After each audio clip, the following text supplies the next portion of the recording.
Now we are starting with one of the most important topic of FMT, that is national medical commission and state medical council.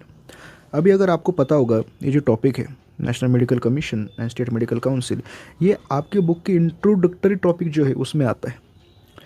इसके लिए ये जो topic है इस पे question पूछे जाना ये रेयर है, पूछे जाते नहीं है मोस्टली, और पूछेंगे भी नहीं आपको। बट अगर मैं आपको ये पढ़ा रहा हूँ इसका मीनिंग यही है कि आपको ये करके रखना है।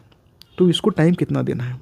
इसको टाइम उतना ही देना है जितना मैं यहाँ पे आपको पढ़ा रहा हूँ, उससे आपको 1 मिनट भी ज़्यादा नहीं देना है। मैं अभी यहाँ पे आपको पढ़ा रहा हूँ उतना ही टाइम आपको सुनना है, मैं जो बता रहा हूँ वही सुनना है बस, और कुछ भी नहीं। ना इसको याद करना है, ना इसको लॉन्ग टर्म के लिए लर्न करना है, बस लॉजिकली इसको याद रखना है। So let start the topic. ज़्यादा टाइम वेस्ट करेंगे नहीं, will start the topic. Topic का नाम है देखो, national medical commission and state medical council. National medical commission and state medical council. अभी देखो 1934 में इस्टेब्लिश हुआ था medical Council of India. Medical Council of India was established in 1934 under Indian medical commission act, sorry Indian medical council act, under Indian medical council act. Medical Council of India जो था 1934 में establish हुआ था, उसके first Indian president थे doctor B C Roy. Doctor B C Roy, बस आपको याद रखना है, रिलेटेबल बस। अभी देखो पहले मेडिकल काउंसिल ऑफ इंडिया था जो 1934 में इस्टेब्लिश हुआ था, बट रिसेंटली 2019 में national medical commission under NMC act 2019, under national medical commission act 2019 national medical of commission बना है, नेशनल मेडिकल कमीशन बना है। नेशनल मेडिकल कमीशन, इसका हेड ऑफिस न्यू दिल्ली में है, सिचुएटेड एट न्यू दिल्ली। अभी नेशनल मेडिकल कमीशन आपने पढ़ा होगा, जब आप नीट का पेपर दे रहे थे तब आपको पता होगा कि आपका पेपर कौन सेट करता है, एनएमसी सेट करता है। आपके पेपर के एग्जामिनेशन कौन करता है, एनएमसी करता है। आपके जो कॉलेजेस होते हैं उनका रेगुलेटरी चेकअप कौन करता है, एनएमसी करता है। तो जो आपने अभी तक नीट के फेज़ में आपने एनएमसी के बारे में सुना है, उसको आपको यहाँ पे रिलेट करना है। वही फंक्शंस हैं एनएमसी के, वही फंक्शंस हैं एनएमसी के।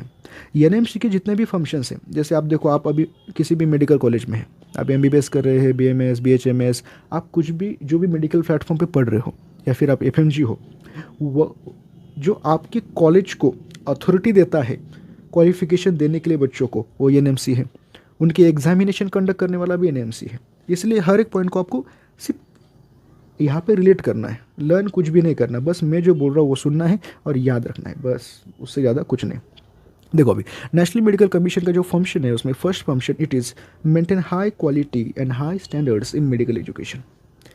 Maintain high quality and high standards in medical education.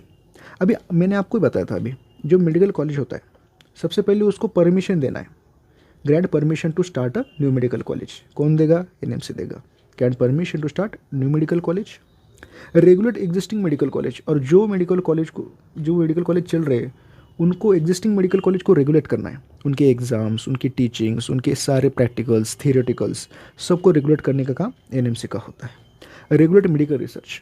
अभी आप अगर एमबीबीएस पढ़ रहे हैं तो आपको आईसीएमआर पता होगा। तो आईसीएमआर क्या करता है? रिसर्च में प्रमोट करता है बच्चों को, तो वही काम एनएमसी के अंडर आता है कि regulate medical research, regulate medical research. उसके बाद में lay down codes of professional ethics, promote ethical conduct of medical practice. अभी आपने मेडिकल निग्लिजेंस सुना होगा, प्रोफेशनल मिसकंडक्ट सुना होगा। ये जो वर्ड्स है ये होते क्यों है?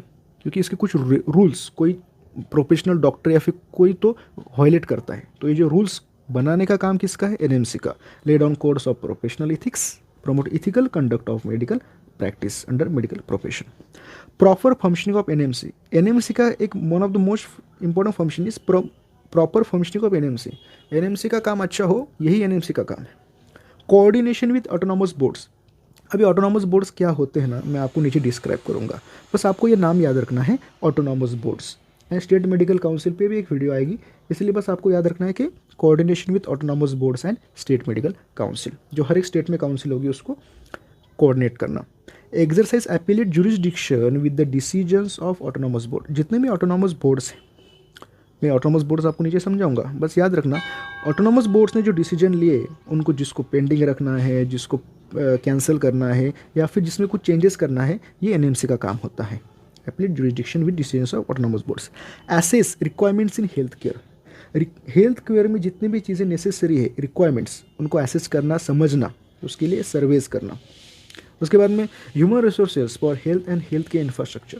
जितने भी हेल्थ और हेल्थ के इंफ्रास्ट्रक्चर्स हैं अपने इंडिया में, उनके जो ह्यूमन रिसोर्सेज चाहिए उनको एसेस करना, समझना कितने ह्यूमन रिसोर्सेज लगेंगे.